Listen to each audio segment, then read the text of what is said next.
In the world of Jujutsu Kaisen, there are several characters that you can argue are integral to the development and the trajectory of the Jujutsu Kaisen universe. Kenjaku, Sukuna, and even Gojo are all characters that are so important in their roles that it is pretty easy to argue that they are even more important than our main protagonist, Yuji Itadori. However, none of them are more important are more impactful than the first character in the series to become free from the restraints of cursed energy and the monkey who couldn't even use Jujutsu sorcery, Toji Fushiguro, Jujutsu Kaisen's most important character. Now, for all of those that heard that statement and are confused as to how this could be the case with him only really being a prominent antagonist in the series for a little while, it's rather simple. Toji has contributed to the events of Jujutsu Kaisen going exactly the way that they are, even more so than a mastermind like Kenjaku. In fact, based on the information that we got several chapters ago, Kenjaku's plan could not have been put into motion without the actions of Toji. But I'm getting ahead of myself. Let's go step by step and first explain why Toji is a more important character to Jujutsu Kaisen than the main character and protagonist of the story, Yuji Itadori. In the grand scheme of things, Yuji is not a big deal in Jujutsu Kaisen. He even acknowledges this himself post-Shibuya. This is a fact that we as the readers have come to terms with when we realize that he has only been a pawn for Kenjaku's bigger and more complex plan to become something beyond the level of both Cursed Spirit and Jujutsu Sorcerer. All of his actions have been predetermined, planned, and outlined by that of another person, and therefore negates much of his importance in the series. Now, don't misunderstand. When I say importance, I'm not referring to the importance of the character being in the series. In that respect, Yuji is extremely important as he contextualizes a lot of the world of Jujutsu Kaisen through his naive and very human outlook on the world.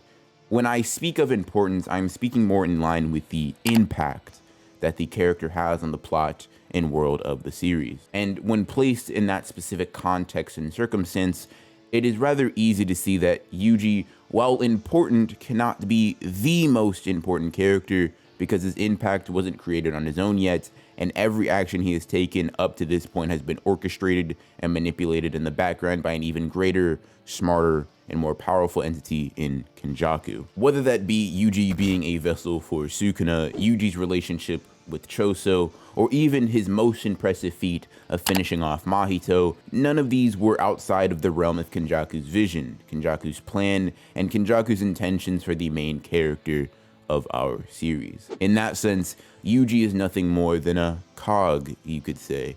And until the realization of this, Yuji simply cannot be the most important or impactful character around, especially when monsters like Gojo and Kenjaku exist.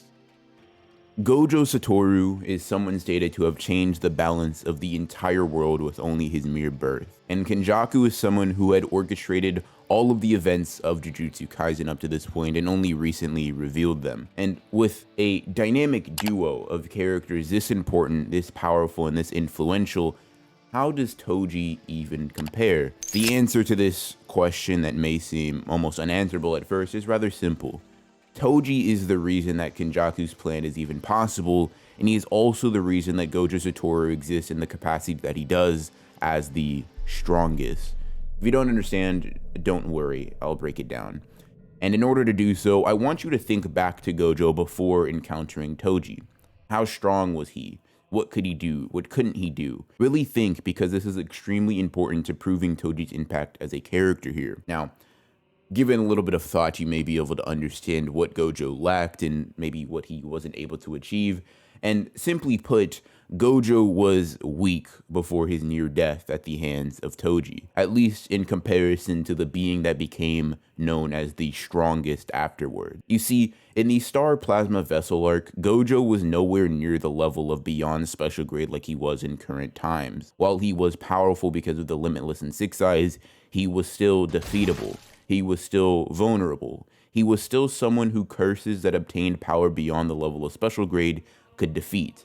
Hell, even characters who current Gojo considers fodder like Jogo could have easily killed Gojo before his encounter with Toji. Prior to getting completely obliterated by Toji Fushiguro, Gojo couldn't use reverse curse technique red, he couldn't use hollow purple, didn't have passive infinity, and couldn't use domain expansion.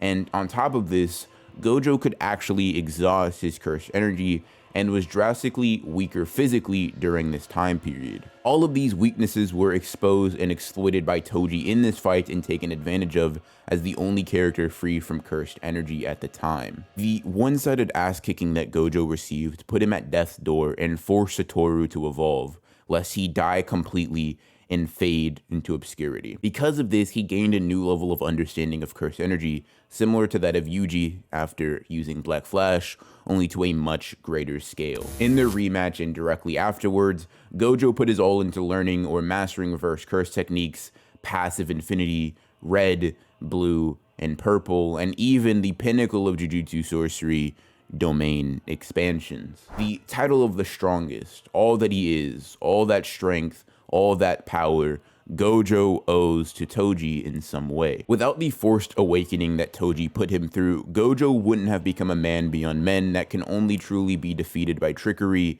and planning like he is today. He wouldn't truly be Gojo Satoru, the strongest sorcerer. Similarly, Toji played a similar role to Kenjaku and his plans. You see, it's stated in chapter 145 of the manga that because Toji was free from the shackles of cursed energy, he broke the destinies of the Star Plasma Vessel, the Six Eyes users, and Kenjaku, and thus led to all of the pieces falling into place for him to execute his plan. The reasons are rather simple when you break it down systematically. Without Toji, the Star Plasma Vessel would still be alive, therefore allowing Tengen to merge and reducing Kenjaku's plans and pushing them back most likely centuries based on what we know about Master Tengen. Geto would have never become disillusioned with Jujutsu sorcery and never strayed from the path of a sorcerer, and would have never come to cross paths with Yuta and Gojo, therefore not making him a candidate for Kenjaku's body possession. If Kenjaku didn't possess Geto's cursed spirit manipulation, his plan of merging with Tengen would fall apart in several different stages of the execution. And in fact, he might not have even been able to seal Gojo, seeing as one of the core pieces to that sealing relied on using Geto's appearance to confuse and trick Gojo, if even only for a brief period. Once again, this all stems from Toji, the monkey who couldn't use cursed energy. Toji created Gojo Satoru, the strongest. Toji created a scenario that Kenjaku could orchestrate to eliminate the strongest. And he also created a blessing that is so powerful and full of potential that both Gojo and the King of Curses himself acknowledge and understand to be someone who will greatly sway the world of Jujutsu Kaisen in one way or another. The man known as Toji failed to be many things: an involved father, a sorcerer, hell, even a respected person by the Jujutsu Kaisen universe for most of his life. But one thing Toji has is important in his life that transcends the boundaries of life and death and even permeates 11 years after his demise, making him Jujutsu Kaisen's most important character.